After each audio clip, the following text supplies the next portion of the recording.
Hey, good morning. This is Jeff, the mean old man. You're listening to podcast number 2. I posted what was my first podcast. Got pretty good reaction, pretty good response. I really want to thank everybody who took the time to listen, comment back. A lot of good, encouraging comments, so I genuinely appreciate that. Anyway, we're going to try to keep this going. One of the comments I got was that my first podcast wasn't quite long enough, 12 minutes. So today we're going to see if we can create a little more content, hopefully keep it interesting. We talk about the idea of yappiness. And yappiness is yapping, talking, combined with happiness, yappiness. Basically the concept of talking about happy, positive things. Of late, it's been difficult to find a lot of that in our news and in our culture and in our American society. We've had a lot of division, a lot of degradation, and my message is pretty straightforward, pretty clear. You can pretty much do damn near anything you want if you set your mind to it and you're willing to work hard enough. And while there are limitations and life is not always fair, I'm the first to concede that. By and large, most of us can really write our own stories and create our own destiny, at least in the United States. Despite some of the racism, some of the misogyny, some of the things that we like to see not be here, things we like to improve on, I think we still have the best platform anywhere in the world that allows people to succeed. It gives everybody a shot at what we still refer to as the American dream. I'm still experimenting with some mics, some audio, some different settings, so hopefully this sounds a little better than we did yesterday. And as we get on, we'll work on getting even better audio, raising the production value. Once upon a time, I spent 7 years with a company called Sony Electronics, handling emerging video technologies. So have a pretty good understanding of audio, video, editing, certainly understand at least the basics of how things work. And hopefully as we go forward, we'll get a little better production value and make this sound a little more polished, so it doesn't sound like I'm talking from a tin can in my Aunt Edna's basement. When I listen to someone, I find it helpful if I have some understanding of their background, who they are, where they came from, what experiences they've had. It helps me understand their reference point, how they view the world, how they form the opinions and beliefs that they're sharing with me. So let me start by sharing some of my own background with you. I am 64 years old. I have one wife and I have one child. My child is Carly Joy Killjoy.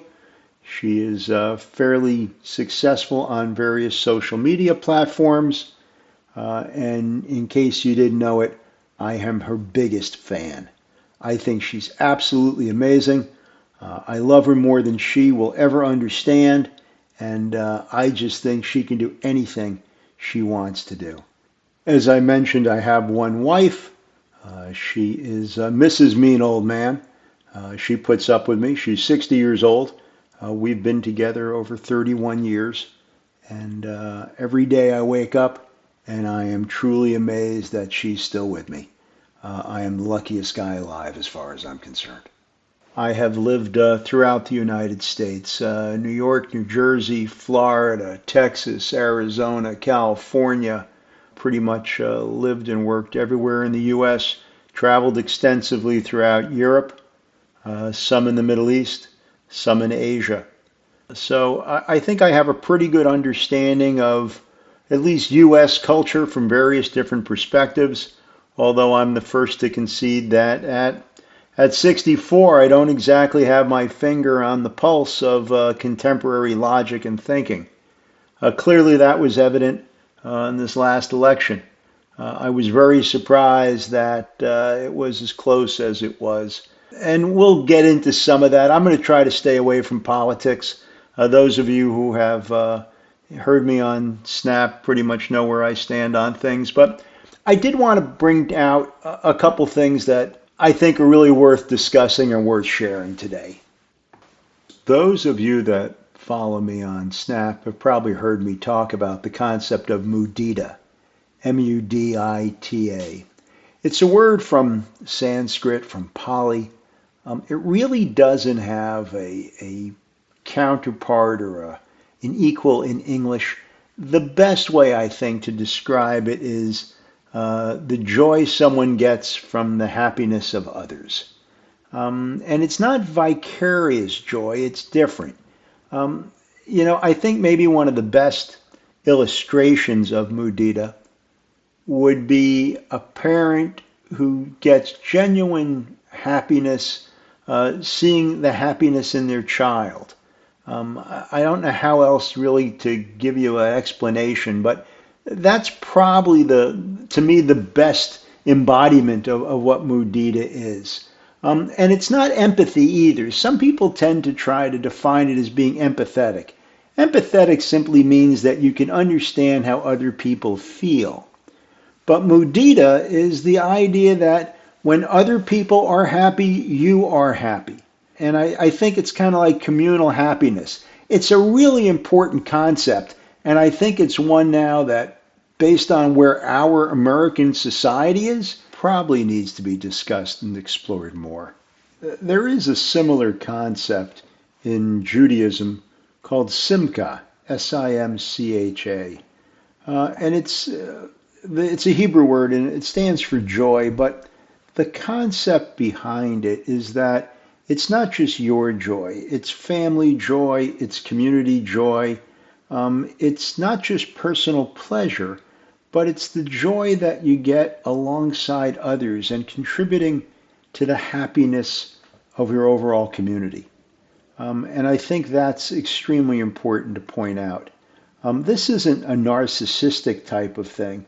Quite the opposite. This is not selfish, if you will, selfish. This is selfless. It's the exact opposite. It's about being connected to the community.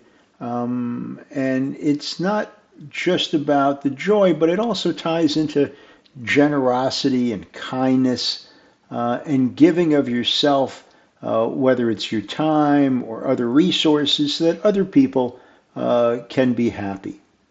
And, this last go around with the election, I found it personally so divisive, and it was sort of like, I got mine, screw you. So it wasn't even so much about not sharing joy, but it was the opposite. Not only there was a contention or a portion of American society that wasn't, well, I got mine. It's I got mine and screw you. It's more like Schadenfreude.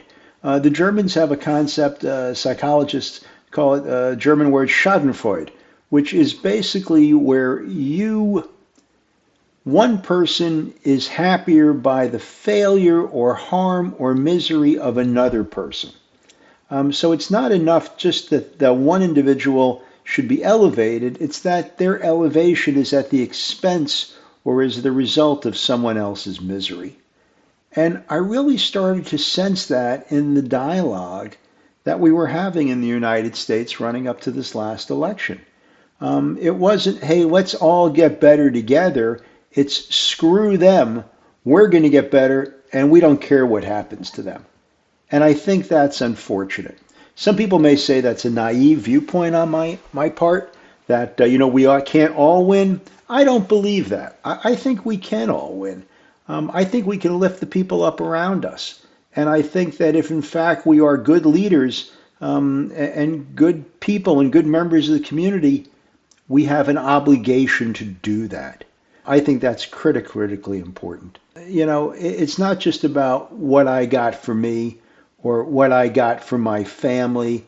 It's how does my community do better? I've been involved in nonprofit things for, oh my God, probably 25, 30 years, maybe longer. When I say nonprofit things, organizations. I'm currently on the board of two nonprofits, one that basically provides medical and living facilities for elderly seniors, and another that is basically it's the Police Foundation, where we support the men and women of the department.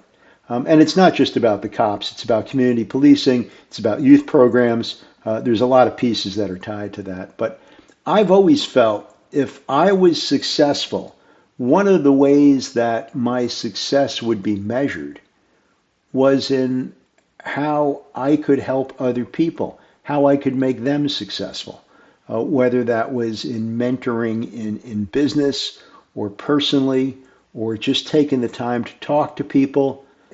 I felt, and I still do feel that, if in fact I am a good leader of people in business or in society, I need to be able to help those people, to bring them up. Otherwise, I'm failing. I haven't fulfilled the mission that I see I have as part of society. And just to share the point a little further, I think everybody has an opportunity to contribute something.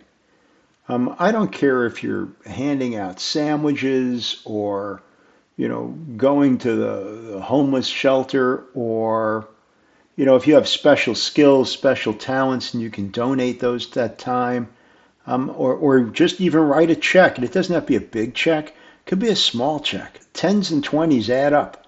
I've been involved in small nonprofits where, before we knew it, tens and twenties were thousands, and thousands became tens of thousands. And we were able to do real good and facilitate real change and help people.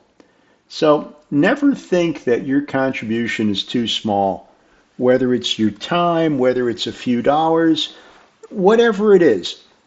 But I really encourage people to look around, find something that basically lights your fuse. Find something that resonates with you, that you can get excited about, and then go do it.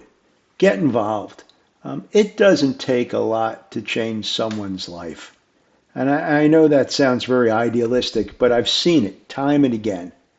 You can change someone's life. And when you do that, one of the selfish things that happens, it changes your life too. It really, really does. My father was always involved in nonprofits. He gave a lot of his time. He was an attorney, donated a lot of professional services, things like that. And it instilled upon me as a kid that you can make a difference, make a change. And this isn't necessarily religious. Some people say, well, I don't belong to a church. This has nothing to do with church. Nothing to do with temple, nothing to do with synagogue. This has to do with being part of society. It's part of America. America has a tradition of jumping in and helping out. We help our neighbors. And the last few years, we've gotten to this point where we're becoming more divided from our neighbors. And I find that very disturbing. My own story, I had two grandfathers, both of which came from Europe. They were immigrants to this country, and I never forget that. I never forget that they came over here with pretty much nothing, and they made something.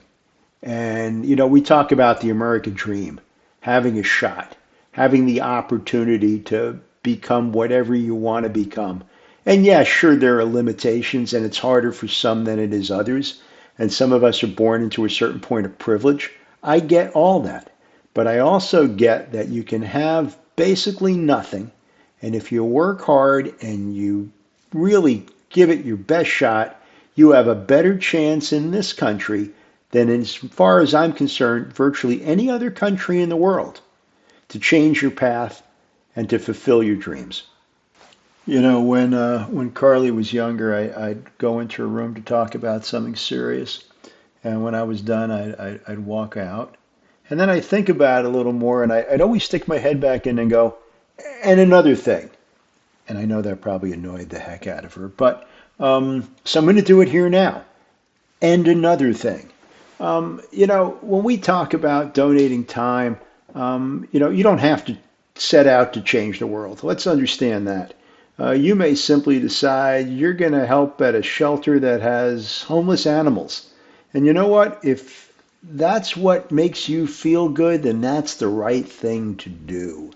I think it's important to understand that, the objective, the goal here is to make a difference in, regardless how big or how small of a way, but make a difference, make some difference, make a positive difference. And by doing that, not only are you helping your community, but maybe you're also helping other people understand that they then it's contagious, that they can also make a difference. And you become a force multiplier. And I think that's another thing to consider. So I may have gotten a little off track here, but wanted to come back to the idea of mudita, simca. I am not certain, but I would not be surprised if other languages, other cultures, other religions have something similar to the idea of getting happiness from the joy of others. Um, I think it's a huge component in our family structure, our friend groups, how we relate to other people. When we're children, we want to get the acceptance, the recognition, the praise from our parents, our caregivers. And when we're little kids, we'll come back from school, we'll show them a picture we made, or we'll show them a test we got an A on, or something like that. And what we're doing there is we're looking for our own validation. Tell me we did good. Confirm you love me, that type of thing. But as we get older, I think many of us, and maybe when we become parents or caregivers, but that relationship with our parents changes to the point where we're happy when they're happy. It's not about what we've done to make them happy. We're happy to see them happy. We're happy that they have achieved their dreams and their goals. Some of you may know that Mrs. Mean Old Man rides hunters and jumpers, horses. She competes. She enjoys the horses. She enjoys being with the horses. She enjoys riding them. She enjoys the competition. She enjoys the camaraderie. This is a great illustration of mudita, of simca. I'm happy because she's happy. It's not, if it were up to me, we probably wouldn't have horses, probably wouldn't live on a farm. But it makes her happy. And I get happiness from her happiness. When I see some things my daughter does, and it makes her happy, that makes me happy. Conversely, when you love somebody, when you care about somebody, whether it's family, it's friends, doesn't matter who, but if you have that connectivity, that relationship to people, you also feel pain when they feel pain. And by that I mean, when my wife's mother passed away, my wife felt pain, and I felt pain for her, having previously buried both of my parents. So, and it wasn't the pain I was feeling was from the loss of my mother-in-law, but it was that my wife was suffering and I was suffering because I care about my wife. I care about her happiness. So if you take a second and think through the concept of mudita, of simca, of getting joy from the happiness of others, you can probably see it in your own life. You can probably think of a time when you had a friend who maybe got into that school they really wanted to get into, or won some competition, or got married, or had a child, or got a job, or whatever it is. But you can probably think about someone who was close to you, that you cared about greatly, who was happy because of something, some event, or some condition, and that made you happy. And whether you realize it or not, that's mudita, that's simca. The idea of mudita, of happiness from the joy of others, is so core to me, so important. It's actually an element that's part of design on a tattoo that I have on my arm. So, not just a talking point for me, something I think is very much ingrained in my being, and just a key element, I think. And I think now, maybe more than in recent years, it's a good time to consider that, to consider not only, do we get happiness from the happiness of others, but how can we create more happiness for other people in our world and in our community. And maybe it's not even creating more happiness. Maybe it starts as simply as eradicating some misery. How do we make people around us better? How do we make our community more productive, more conducive for people to have their shot at what I call the American dream? Anyway, that's the message for today. So, hope you all found this of interest. We'll talk more. I've got some ideas for some future podcasts. And this one's not over yet, so give me a minute and I'll be right back. And another thing, when I say community, I don't necessarily just mean the city or town or village or neighborhood that we physically occupy, the geography that we live in. I'm also maybe talking about your online communities, community being of other people that are like-minded, where you share certain goals or certain identities or certain thoughts. So don't just think of the community as being a physical, geographic place. It can be larger than that. It can be a cyber place. It can be a spiritual place. It can be a lot of different things, but I think it's important to understand that community is you and other people, whether they be geographically bound or bound by like ideology or goals or ideology. But think of community beyond just geography. That's just something I wanted to point out. And another thing, I think that sometimes, especially younger portions of our society, spend too much time on phones, on tablets, primarily phone, and don't interact enough with each other. And I know it's kind of cliche that all old people think young people spend too much time on their phone, but I think there's something to it.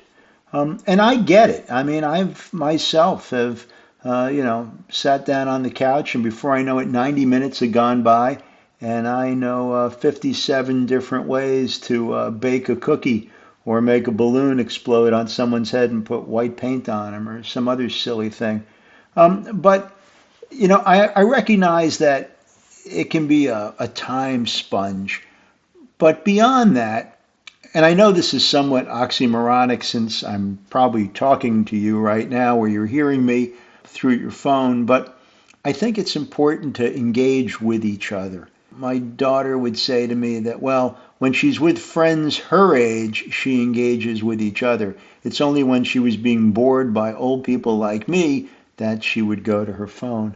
And I respect that. I appreciate that. And I probably would have done the same thing had I had a phone or an access to the internet and access to every piece of information ever in the world when I was a teenager. But clearly I didn't.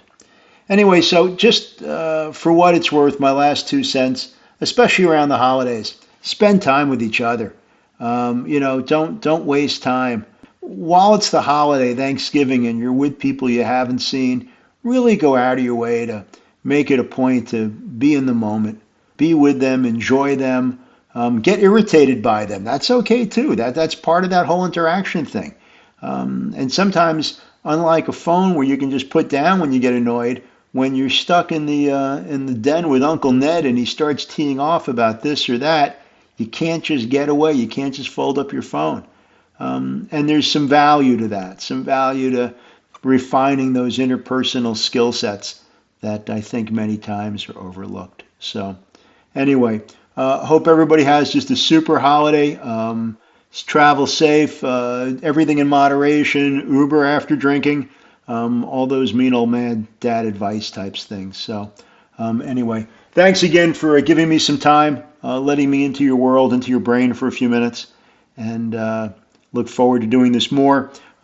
Probably going to be doing a collab here in the not too distant future with one of the people that's been vocal on Snap with me. So looking forward to trying to put that together and a couple other things. So hope to be back at you soon. Again, hope you guys have a great holiday. Thank you. All right, so I am my own worst critic. I just went back and listened to that last segment, and I realized I said if you're hanging with Uncle Ned, you can't just fold up your phone. And I realized people are going to think, oh my God, that crazy old lunatic, he's still using a flip phone. I want to assure everybody I am not still using a flip phone. I actually have an iPhone, one of the newer variants, and I am fairly capable at using it some of the time, as long as my daughter's not in the car telling me what I'm doing wrong. But by and large, I don't use a folding phone or a flip phone. I don't have that, and I just kind of wanted to clarify that. So thanks again.